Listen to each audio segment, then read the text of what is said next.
Congress party ने पहले तो इस बात की माफी मांगनी चाहिए कि गृह मंत्री अमित शाह जी का जो पूरा बयान था उसको आधा काटकर उन्होंने उस पर राजनीति की, संसद का भी समय उसमें खराब किया। अब जनता में भी झूठी बातें लेकर वो जा रहे हैं। परिस्थिति ऐसी है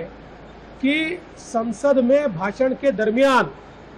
आदरणीय प्रधानमंत्री मोदी जी ने जिस प्रकार से कांग्रेस को एक्सपोज किया, कैसे कांग्रेस ने और नेहरू जी, इंदिरा जी, राजीव जी से लेकर सोनिया जी तक, राहुल जी तक, कैसे लगातार कांग्रेस पार्टी ने और उसके नेताओं ने संविधान का अपमान किया, आरक्षण को नकारा, ये सारे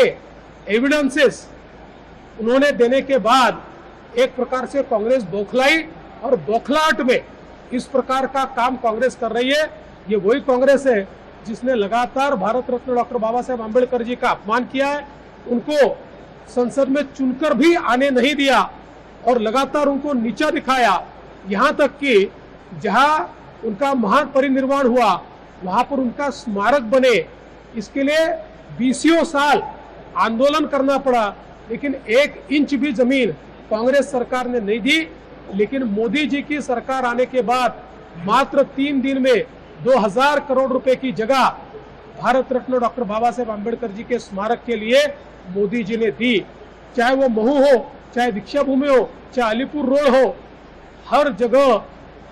जो डॉक्टर बाबा साहेब आंबेडकर जी की स्मृतियां हैं उनको संजोने का काम ये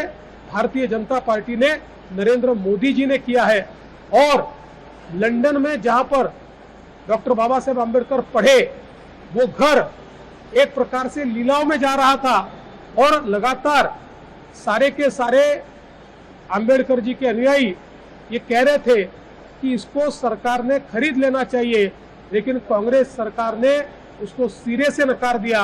हमारी सरकार आई तो हमने जाकर उस घर को खरीदा और वहां पर एक प्रकार से उनकी स्मृतियों को जागरूक करने के लिए कई स्मृति चित्र वहां पर लगाकर एक उसको म्यूजियम में बदलने का काम हमने किया है।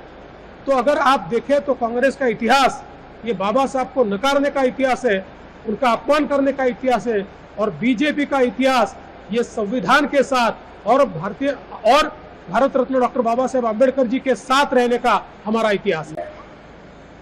कांग्रेस पार्टी ने पहले तो इस बात की माफी मांगनी चाहिए कि गृह मंत्री अमित शाह जी का जो पूरा बयान था उसको आधा काटकर उन्होंने उस पर राजनीति की, संसद का भी समय उसमें खराब किया। अब जनता में भी झूठी बातें लेकर वो जा रहे हैं। परिस्थिति ऐसी है कि संसद में भाषण के दरमियान आदरणीय प्रधानमंत्री मोदी जी ने जिस प्रकार से कांग्रेस को एक्सपोज किया, कैसे कांग्रेस ने और नेहरू जी, इंदिरा जी, राजीव जी से लेकर सोनिया जी तक, राहुल जी तक, कैसे लगातार कांग्रेस पार्टी ने और उसके नेताओं ने संविधान का अपमान किया, आरक्षण को नकारा, ये सारे एविडेंसेस उन्होंने देने के बाद एक प्रकार से कांग्रेस बौखलाई और बौखलाहट में इस प्रकार का काम कांग्रेस कर रही है। ये वही कांग्रेस है जिसने लगातार भारत रत्न डॉक्टर बाबा साहेब आंबेडकर जी का अपमान किया है, उनको संसद में चुनकर भी आने नहीं दिया और लगातार उनको नीचा दिखाया। यहाँ तक कि जहां उनका महान परिनिर्वाण हुआ वहां पर उनका स्मारक बने, इसके लिए 20 साल आंदोलन करना पड़ा, लेकिन 1 इंच भी जमीन कांग्रेस सरकार ने नहीं दी। लेकिन मोदी जी की सरकार आने के बाद मात्र 3 दिन में 2000 करोड़ रुपए की जगह भारत रत्न डॉक्टर बाबा साहेब आंबेडकर जी के स्मारक के लिए मोदी जी ने दी। चाहे वो महू हो, चाहे दीक्षा भूमि हो, चाहे अलीपुर रोड हो, हर जगह जो डॉक्टर बाबा साहेब आंबेडकर जी की स्मृतियां हैं उनको संजोने का काम ये भारतीय जनता पार्टी ने, नरेंद्र मोदी जी ने किया है। और लंदन में जहां पर डॉक्टर बाबा साहेब आंबेडकर पढ़े, वो घर एक प्रकार से लीलाओं में जा रहा था और लगातार सारे के सारे आंबेडकर जी के अनुयायी ये कह रहे थे कि इसको सरकार ने खरीद लेना चाहिए, लेकिन कांग्रेस सरकार ने उसको सिरे से नकार दिया। हमारी सरकार आई तो हमने जाकर उस घर को खरीदा और वहां पर एक प्रकार से उनकी स्मृतियों को जागरूक करने के लिए कई स्मृति चित्र वहां पर लगाकर एक उसको म्यूजियम में बदलने का काम हमने किया है।